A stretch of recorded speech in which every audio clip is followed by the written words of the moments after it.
बाहर का खाना बिल्कुल भी मैं और मेरे घर वाले अब नहीं खाते हैं। जलेबी बनाने का मन किया तो क्रंची जलेबी घर पे बना ली। आप भी देख सकते हैं कितना अच्छा क्रंच है इसमें। बहुत सिंपल इंग्रेडिएंट्स इसमें इस्तेमाल होते हैं। मेजर करके आपको सब कुछ लेना है, तब जाके परफेक्ट बनेगी। मैदा आपको 200 ग्राम लेना है। 200 ग्राम मैदा जब आप अच्छे से वे करेंगे वेइंग स्केल पे, उसके बाद ही हम इसमें बाकी इंग्रेडिएंट्स डालेंगे और हर एक इंग्रेडिएंट कोशिश करनी है मेजर करके हो। इसमें हमें डालना है कॉर्नफ्लावर जो कि 40 ग्राम्स है अकॉर्डिंग टू 200 ग्राम्स मैदा। तो ये भी मैं मेजर करके डाल रही हूँ। जब हमारी वेइंग स्केल दिखाएगी बराबर, उसके बाद हम स्टॉप करेंगे। बेकिंग सोडा इसमें डालना है 10 ग्राम। ये सारे इंग्रेडिएंट जब हम इसमें डाल देंगे फिर हमें बैटर बना देना है। तो देखिए यहाँ पे हम बराबर वे करके डाल रहे हैं।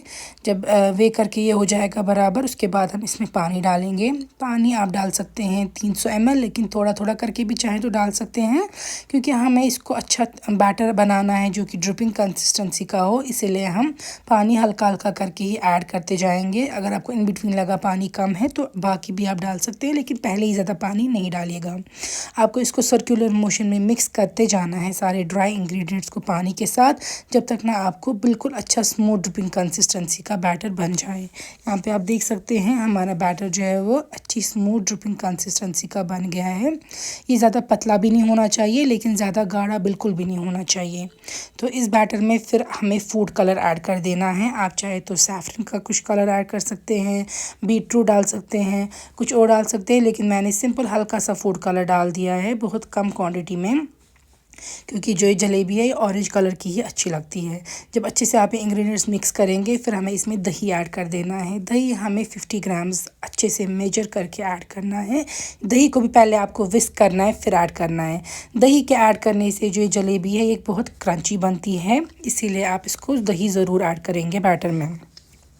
जब हमारा बैटर अच्छे से बन जाए फिर हम इसको रख देंगे कुछ देर, जब तक कि हम चाशनी तैयार करेंगे और तेल भी गर्म करेंगे। यहाँ पे आप देख सकते हैं अच्छे से प्रॉपर सर्कुलर मोशन में आपको ये बनाना है। मेरे घर में ऐसी बॉटल थी, मैंने इसी से बनाई है जलेबी। आप चाहें तो कोई कपड़ा भी ले सकते हैं, उससे भी बना सकते हैं, या किसी बॉटल को भी इस तरीके से छोटी बॉटल को यूज़ कर सकते हैं। मैंने शुगर लिया है 500 ग्राम। इसमें बराबर आधा डाला है मैंने 250 ml पानी। जितना आप शुगर लेंगे उसका आधा आपको पानी डालना है चाशनी बनाने के लिए। मैंने इसमें 2-3 छोटी इलायची डाली है, 1 लेमन का स्लाइस डाला है। लेमन डालने से जो चीनी है वो साफ़ हो जाती है और चाशनी बिल्कुल क्लियर हो जाती है। तो आपको इसको स्टर करते रहना है जब तक कि ये पानी में उबाल आए। आप चाहें तो सैफरन भी डाल सकते हैं थोड़ा सा, ये भी अगेन ऑप्शनल है। हम इसको मिक्स करते रहेंगे जब तक कि चाशनी थोड़ी सी गाढ़ी ना हो जाए। बहुत ज़्यादा थिक नहीं करना है आपको, लेकिन अच्छी खासी थिक होनी चाहिए ताकि आपकी जलेबी में शुगर का फ्लेवर चला जाए। अब हमने यहाँ से रख दिया है रिफाइंड ऑयल गर्म करने के लिए, और इस बॉटल में मैंने डाल दिया है बैटर। तो इस तरीके से सर्कुलर मोशन में आपको जलेबी जो है वो बनानी है। तेल ना ज़्यादा गर्म होना चाहिए ना ठंडा, मीडियम फ्लेम पे ही आपको ये बनानी है। आप चाहें तो थोड़ी प्रैक्टिस भी कर सकते हैं। पहले एक जगह पे डालनी है आपको जलेबी का सर्कल, फिर थोड़ा सा आगे चल के थोड़ा और सर्कुलर मोशन देना है। इस तरीके से आपकी परफेक्ट शेप की जलेबी जो है वो बन जाएगी। दोनों तरफ से आपको इनको फ्राई करना है। हाँ, बहुत ज़्यादा फ्राई नहीं कीजिएगा, जलाना नहीं है, ओवर फ्राई नहीं करना है। जब आपको लगेगा कि थोड़ी सी फ्राई हो गई हैं ये, तो ये जलेबी जो है हम निकाल के रखेंगे प्लेट पे। तो यहाँ पे आप देख सकते हैं मैं इसको टर्न कर रही हूँ, फ्लिप कर रही हूँ जलेबी को। जब एक साइड से फ्राई हो जाएगी तब दूसरी साइड से भी इसको फ्राई करेंगे। मैं आपको फिर से दिखा रही हूँ, सेम वे में मैंने दूसरा बैटर का भी इस तरीके से बनाया है बैच जलेबी का। सर्कुलर मोशन में ही आपको इस तरीके से अपनी जो बॉटल होगी या कपड़े में आपने डाला होगा बैटर, उसको मूव करना है ताकि जलेबी बन जाए। ये सारी जलेबी हम बना के रख देंगे और इतनी देर में हमारी चाशनी जो है वो ठंडी हो रही होगी।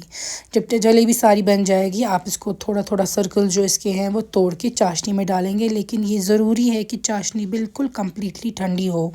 अगर आपकी चाशनी गर्म या थोड़ी सी वार्म होगी तो ये जलेबी क्रंची नहीं रहेगी, बल्कि ये सॉफ्ट और सॉगी बन जाएगी। इसलिए ट्राई करें आप कि आपकी चाशनी है वो कम्प्लीटली ठंडी हो गई हो, उसमें आप जलेबी को रखेंगे 5 मिनट या 10 मिनट भिगो के अच्छे से। उसके बाद आप इसको निकालेंगे चाशनी में से और प्लेट पे सर्व करेंगे। काफ़ी ज़्यादा टेस्टी बनती है, अच्छी बनती है, ये मेरी गारंटी है। अगर आप स्टेप बाय स्टेप ये रेसिपी फॉलो करेंगे सेम इंग्रेडिएंट्स और मेजरमेंट के साथ, आपकी बाहर से भी ज़्यादा टेस्टी अच्छी जलेबी घर पे बनाएगी। ज़रूर ट्राई कीजिए।